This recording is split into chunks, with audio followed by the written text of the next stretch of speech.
أعوذ بالله من الشيطان الرجيم.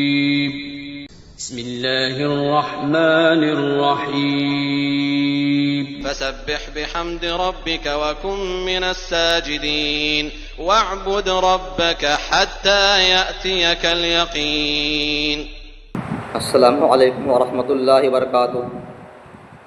الحمد للہ رب العالمین، الصلاۃ والسلام علی رسول الکریم، اما بعد، اعوذ باللہ من الشیطان الرجیم، بسم اللہ الرحمن الرحیم. وأمر أهلك بالصلاة واصطبر عليها لا نسألك رزقا نحن نرزقك والعاقبة للتقوى.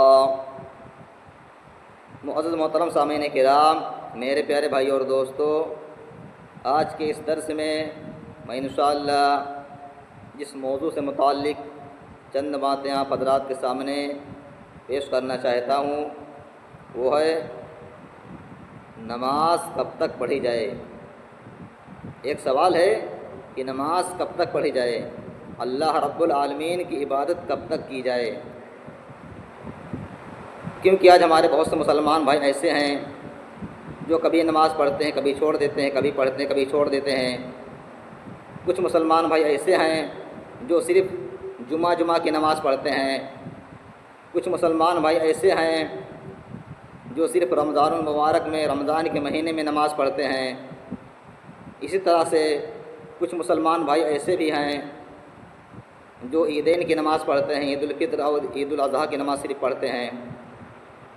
تو سوال یہ پیدا ہوتا ہے کہ اللہ کی عبادت کب تک کی جائے، نماز کب تک پڑھی جائے.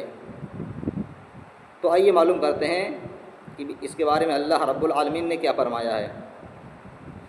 اللہ رب العالمین فرماتا ہے سورہ طٰہٰ کے اندر، سورۃ نمبر 20، 12 نمبر 16، پارے کا نام ہے قال الم اقل لک انک لن تستطیع معی صبرا وامر اہلک بالصلاۃ واصطبر علیہا. اے نبی صلی اللہ علیہ وسلم، آپ اپنے گھر والوں کو نماز کا حکم دیجئے، واصطبر علیہا، اور آپ خود اس پر قائم دائم رہیے. لا نسألک رزقا نحن نرزقک، ہم آپ سے روزی نہیں مانگتے ہیں بلکہ ہم خود آپ کو روزی دیتے ہیں. والعاقبۃ للتقویٰ، اور بہترین انجام تو متقیوں کے لیے، پرہیزگاروں کے لیے ہے. تو اس آیت میں اللہ رب العالمین نے بہت ساری چیزوں کو بیان کیا، بہت ساری باتیں بیان کی ہیں. اس میں سے پہلی بات کیا بیان کی؟ وَأَمُرْ أَهْلَكَ بِالصَّلَاةِ وَاصْطَبِرْ عَلَيْهَا. اے نبی صلی اللہ علیہ وسلم، آپ اپنے گھر والوں کو نماز کا حکم دیجئے. اس کے بعد کیا فرمایا؟ وَاصْطَبِرْ عَلَيْهَا، آپ بھی اس پر قائم دائم رہے، جمے رہیے نماز پر.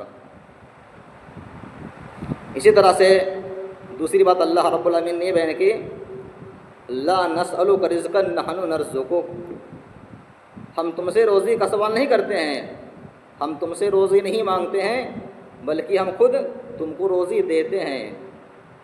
یہ اللہ رب العالمین نے کیوں فرمایا؟ نماز کا حکم دینے کے بعد روزی کا ذکر کیوں اللہ رب العالمین نے کیا؟ اس وجہ سے کہ اے بندو، تمہارے ذہن میں یہ بات کبھی بھی نہیں آنی چاہیے، یہ خیال تمہارے ذہن میں کبھی نہیں آنا چاہیے کہ بھی تو اذان ہو گئی ہے، اگر دکان بند کر دیں گے، اپنا کاروبار بند کر دیں گے، نماز پڑھنے چلے جائیں گے تو ابھی ہمارے بہت سارے گراہک لوٹ جائیں گے، جو آمدنی ہوتی تھی آمدنی کم ہو جائے گی نماز پڑھنے کی وجہ سے. ابھی نماز پڑھنے اگر جائیں گے تو آدھے گھنٹے تقریباً لگ جائیں گے، تو آدھے گھنٹے تو میری دکان بند ہو جائے گی، بہت سارے گراہک آئیں گے، لوٹ جائیں گے، اور جو میری بکری ہوتی تھی دکان کی وہ بکری کم ہو جائے گی، جو منافع ہوتا تھا منافع میں کمی آ جائے گی. تو اللہ رب العالمین نے فرمایا اے میرے بندو، یہ خیال تمہارے اندر کبھی بھی نہیں آنا چاہیے کہ نماز پڑھنے کی وجہ سے ہماری دکان بند ہو جائے گی، ہمارے کاروبار بند ہو جائیں گے، ہماری تجارت کاروبار میں کمی آ جائے گی. اسی لیے اللہ نے فرمایا اے میرے بندو، تم نماز کو پڑھو، نماز پہلے پڑھ کر کے تو دیکھو، اس کے بعد پھر دیکھو اللہ رب العالمین تمہارے کاروبار میں کیسے برکت عطا فرماتا ہے. اس کے بعد آگے اللہ نے بیان کیا والعاقبۃ للتقویٰ، اور بہترین انجام پرہیزگاروں کے لیے ہے، یعنی جنت کا گھر، جنت میں مقام، جنت میں جگہ یہ کس کے لیے؟ پرہیزگاروں کے لیے ہے۔ تو اس میں اللہ رب العالمین نے نماز کا حکم دینے کے بعد فرمایا وَاسْتَبِرْ عَلَيْهَا، نبی صلی اللہ علیہ وسلم آپ نماز پر قائم دائم رہیے، ڈٹے رہیے۔ ایسا نہیں کہ کچھ دن نماز پڑھیے پھر چھوڑ دیجیے، پھر پڑھیے پھر چھوڑ دیجیے، ایسا نہیں، بلکہ نماز پر آپ ڈٹے رہیے، قائم دائم رہیے۔ اسی طرح سے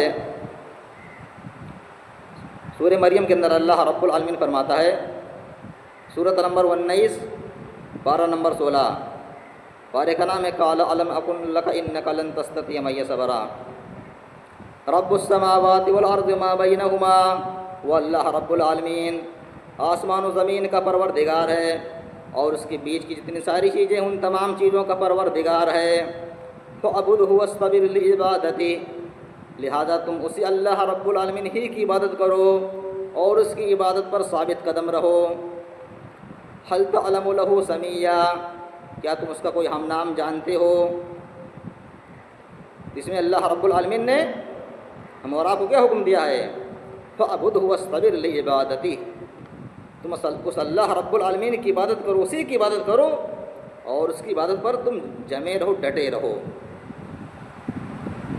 اسی طرح سے یہ ایک ایسی آیت ہے سورہ مریم کی جو آیت یہ ہے کہ اس آیت کے اندر اللہ رب العالمین نے توحید کی تینوں قسموں کو بیان کر دیا ہے۔ یعنی توحید کی جو 3 قسمیں ہوتی ہیں، توحید الوہیت، توحید ربوبیت، توحید اسماء و صفات، تو توحید کی یہ تینوں قسمیں اس آیت کے اندر پائی جاتی ہیں۔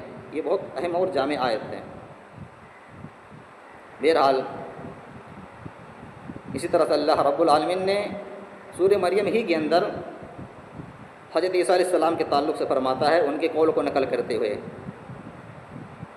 قال انی عبد اللہ، حضرت عیسیٰ علیہ السلام کہتے ہیں اپنے قوم والوں کے سامنے، اے میرے قوم کے لوگوں، میں اللہ کا بندہ ہوں۔ حضرت عیسیٰ علیہ السلام اپنے ماں کی گود میں ہیں، بچے ہیں، اور کہتے ہیں انی عبد اللہ، اے میرے قوم کے لوگوں، میں اللہ کا بندہ ہوں، تم مجھے اللہ کا بندہ مانو۔ عیسیٰ علیہ السلام نے یہ بات کیوں کہی؟ یہ بات اس وجہ سے کہی کہ عیسیٰ علیہ السلام کے جو ماننے والے لوگ ہیں اس دنیا کے اندر، بہت سارے لوگ وہ یہ دعویٰ کرتے ہیں کہ عیسیٰ علیہ السلام اللہ کے بیٹے ہیں، اللہ کی اولاد ہیں، ان کو اللہ کی اولاد مانتے، اللہ کا بیٹا مانتے ہیں۔ تو حضرت عیسیٰ علیہ السلام خود اپنے قوم والوں کے سامنے کہتے ہیں، اے میرے قوم کے لوگوں، میں اللہ کا بندہ ہوں، تم مجھے اللہ کا بندہ مانو، تم مجھے اللہ کی اولاد مت کہو، اللہ کا بیٹا مت کہو، بلکہ تم مجھے اللہ کا بندہ مانو، میں اللہ کا بندہ ہوں۔ آتانی الکتاب وجعلنی نبیا، اس اللہ رب العالمین نے مجھے کتاب عطا کی ہے، مجھ پر کتاب نازل کی ہے اور مجھے نبی بنایا ہے۔ وجعلنی مبارکا اینما کنت، اور میں جہاں کہیں بھی رہوں، جس حال میں رہوں، اس اللہ رب العالمین نے مجھے صاحب برکت بنایا ہے۔ وأوصانی بالصلاۃ والزکاۃ ما دمت حیا، اور جب تک میں زندہ رہوں اس اللہ رب العالمین نے مجھے نماز اور زکوٰۃ کی وصیت کی ہے۔ عیسیٰ علیہ السلام کہتے ہیں کہ جب تک میں زندہ رہوں اس دنیا کے اندر، تب تک اس اللہ رب العالمین نے مجھے وصیت کی ہے، مجھے حکم دیا ہے اس چیز کا، بالصلاۃ والزکاۃ، نماز قائم کرنے کا اور زکوٰۃ ادا کرنے کا۔ کب تک؟ ما دمت حیا، جب تک میں زندہ رہوں تب تک۔ اسی طرح سے ایک اور آیت میں اللہ رب العالمین اس چیز کو بیان کرتا ہے کہ نماز کب تک پڑھی جائے، اللہ کی عبادت کب تک کی جائے۔ اللہ رب العالمین فرماتا ہے سورہ ہجر کے اندر، سورۃ نمبر 15 پارہ نمبر 14، پارے کا نام ہے ربما یود الذین کفروا لو کانوا مسلمین وَاعْبُدْ رَبَّكَ حَتَّى يَأْتِيَكَ الْيَقِينُ۔ اے نبی صلی اللہ علیہ وسلم، آپ اپنے رب کی عبادت اس وقت کیجیے، اس وقت تک کیجیے جب تک کہ آپ کی موت کا وقت نہ آ جائے۔ وَاعْبُدْ رَبَّكَ حَتَّى يَأْتِيَكَ الْيَقِينُ، اے نبی صلی اللہ علیہ وسلم، آپ موت کا وقت آنے تک بھی اپنے رب کی عبادت کیجیے، جب تک آپ کی موت آ نہ جائے، جب تک آپ اپنے رب کی عبادت میں لگے رہیے۔ یہ اللہ رب العالمین نے کتنے واضح انداز میں بیان کر دیا اس چیز کو کہ آپ کو اللہ کی عبادت اس وقت کرنی ہے اس وقت تک اللہ کی عبادت کرنی ہے جب تک آپ کی موت کا وقت نہ آ جائے۔ تو ان تمام آیتوں کو اگر سامنے رکھا جائے تو بات ثابت ہوگی کہ ایک بندے پر اللہ کی عبادت کرنا واجب اور ضروری ہے، یعنی ہر بندے پر اللہ کی عبادت کرنا واجب ضروری ہے۔ کب تک؟ جب تک انسان کے جسم کے اندر سانس ہے، جب تک انسان کے جسم میں سانس ہے، اس کی جان ہے، تب تک ایک انسان کو اللہ کی عبادت کرنی ہی کرنی ہے۔ اگرچہ زندگی چاہے 7 سال ہو جائے، 60 سال ہو جائے، 70 سال ہو جائے، 80 سال ہو جائے، 100 سال ہو جائے، کتنی بھی لمبی عمر کیوں ہی نہ ہو جائے، لیکن جب تک انسان کے جسم کے اندر سانس باقی ہے، انسان کے جسم میں جان باقی ہے، تب تک ایک انسان کو اللہ رب العالمین کی عبادت کرنی ہی کرنی ہے۔ اسی طرح سے ایک بات آپ یہ بھی یاد رکھیے کہ اگر ہم اور آپ کل قیامت کے دن کامیاب ہونا چاہتے ہیں، جنت میں جانا چاہتے ہیں، تو ہمیں اور آپ کو نماز قائم کرنی ہوگی، نماز پابندی کے ساتھ پڑھنی ہوگی، نماز کی محافظت کرنی ہوگی، جیسے کہ اللہ رب العالمین نے بیان کیا سورہ ماؤن کے اندر، سورۃ نمبر 107 پارہ نمبر 30، عما یتساءلون فویل للمصلین، ان نمازیوں کے لیے ویل بربادی ہے، ان نمازیوں کے لیے ہلاکت ہے، ان نمازیوں کے لیے جہنم کا گڑھا ہے، الذین هم عن صلاتهم ساہون، جو اپنی نماز سے غافل ہو گئے ہیں، اپنی نماز کو بھولے بیٹھے ہیں، الذین هم یراؤون، جو نماز کبھی کبھار پڑھتے بھی ہیں تو لوگوں کو دکھلانے کے لیے، ریاکاری کے لیے پڑھتے ہیں۔ تو اس صورت میں اللہ رب العالمین نے فرمایا کہ نمازیوں کے لیے بربادی، جو نماز پڑھتے ہیں، کبھی پڑھتے ہیں کبھی چھوڑ دیتے ہیں، کبھی پڑھتے ہیں کبھی چھوڑ دیتے ہیں، ان کے لیے جہنم کا گڑھا ہے۔ لیکن جو لوگ نماز پڑھتے ہی نہیں ہیں ان کے لیے تو اور دردناک عذاب ہے۔ اسی طرح سے سورہ معارج کے اندر اللہ رب العالمین نے بیان کیا، سورۃ نمبر 70 پارہ نمبر 29، پارے کا نام ہے تبارک الذی بیدہ الملک وہو علی کل شیء قدیر، الذین هم علی صلاتہم دائمون، اللہ کے وہ مومن بندے جو نماز کو ہمیشہ پڑھتے ہیں، ہمیشہ نماز قائم کرتے ہیں، والذین هم علی صلاتہم یحافظون، اور وہ بندے جو نماز کی محافظت کرتے، اپنی نماز کی حفاظت کرتے ہیں۔ اس کے بعد اللہ نے بیان کیا اولئک فی جنات مکرمون، ایسے بندے، اللہ کے ایسے مومن بندے جنت میں جائیں گے، جنت کے اندر رہیں گے، عزت و اکرام کے ساتھ رہیں گے، جو اپنی نماز کی محافظت کرتے ہیں اور نماز کی حفاظت کرتے ہیں، نماز پابندی کے ساتھ پڑھتے ہیں، ہمیشہ پڑھتے ہیں، تو اللہ نے فرمایا ایسے لوگ جنت میں عزت و اکرام کے ساتھ ہوں گے۔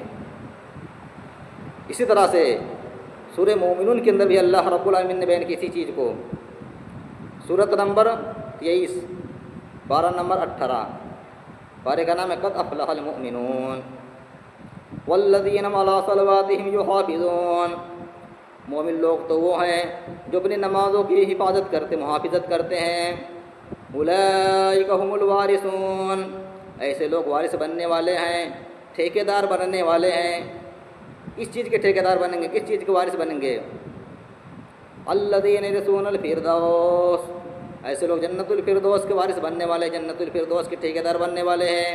ہم فیہا خالدون، اس میں ہمیشہ ہمیشہ رہیں گے، جنت کے اندر، جنت الفردوس کے اندر۔ تو اس صورت میں بھی اللہ رب العالمین نے اپنے مومن بندوں کی بہت ساری صفات کو بیان کیا ہے، اس میں سے ایک صفت یہ بھی بیان کی ہے والذین هم علی صلواتہم یحافظون، اللہ کے مومن بندے وہ ہوتے ہیں جو اپنی نمازوں کی محافظت کرتے ہیں، پابندی کے ساتھ، جماعت کے ساتھ نماز کو قائم کرتے ہیں۔ آئیے پھر میں اللہ رب العالمین سے دعا کر لیتے کہ اللہ رب العالمین ہم اور آپ کو پابندی کے ساتھ، جماعت کے ساتھ، سنت کے مطابق نماز قائم کرنے کی توفیق عطا فرمائے، اور اللہ رب العالمین جب تک ہم اور آپ کو اس دنیا میں زندہ رکھے، اسلام پر رکھے، جو ہماری موت ہو، ہمارا خاتمہ ہو تو ایمان پر ہو، آمین۔ وآخر دعوانا الحمد للہ رب العالمین۔ السلام علیکم ورحمۃ اللہ وبرکاتہ۔